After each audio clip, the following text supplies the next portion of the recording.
হরে কৃষ্ণ কৃষ্ণ কৃষ্ণ হরে হরে, হরে রাম রাম রাম হরে হরে। গীতায় শ্রীকৃষ্ণ বলেছেন ভালোবাসার অর্থ কাউকে পাওয়া নয়, তাতে হারিয়ে যাওয়া।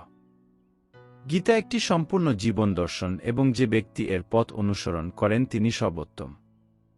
আজ আমি আপনাদেরকে শোনাব গীতায় শ্রীকৃষ্ণের বর্ণিত অমূল্য কিছু বাণী। আপনাদের এই ভিডিওটি ভালো লাগলে চ্যানেলটি সাবস্ক্রাইব করবেন। সঙ্গে একটি লাইক ও কমেন্টের মাধ্যমে আপনাদের মূল্যবান মতামতটি জানাবেন।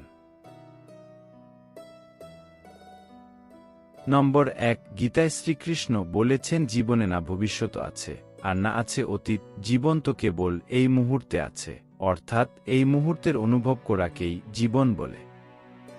নম্বর 2, গীতায় শ্রীকৃষ্ণ বলেছেন যেসব ব্যক্তি ইচ্ছাকে ত্যাগ করে দেয় এবং আমি ও আমার এই লালসাপূর্ণ ভাবনা থেকে মুক্ত হয়ে যায়, সেই একমাত্র প্রকৃত শান্তি লাভ করে।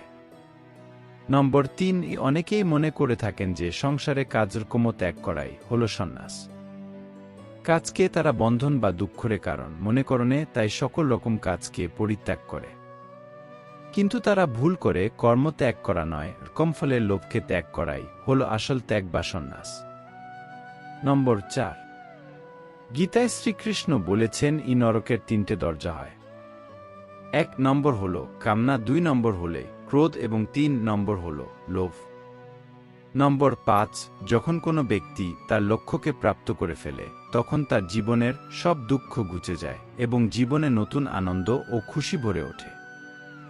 নম্বর 6, গীতায় শ্রীকৃষ্ণ বলেছেন যার কাছে সুখ দুঃখ মান ও অপমান সবই সমান, সেই একমাত্র সিদ্ধ পুরুষ।